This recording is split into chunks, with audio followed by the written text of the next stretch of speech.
لاسونه پریولل. تاسو پوهیږئ موږ په خپل روزمره ژوند کې لاسونه بیخي ډیر کاروو.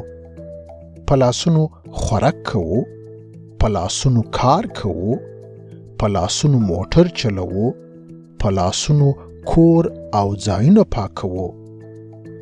موږ د ژوند تقریبا ټول کارونه، هغه که پاک کارونه وي او که خیرن کارونه وي، ټول په لاسونو کوو. نو موږ باید له خپلو لاسونو سره ډیر احتیاط وکړو، ځکه که زموږ لاسونه پاک نه وي او موږ خوراک په وکړو یا سترګې په وموږو یا پزه و غوږونه په پاکو، نو د لاسونو ټول میکروبونه زموږ بدن ته ننوځي او موږ سمدستي ناجوړه کوي.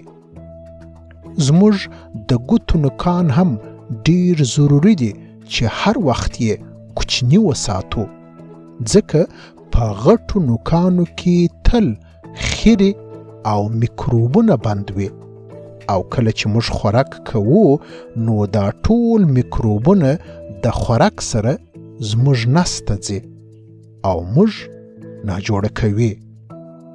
موږ باید د خوراک تر مخه خپل لاسونه همیشه په صابون پریولو او 20 ثانیې یې ښه ټینګ ټینګ وموږو چې ښه پاک سي.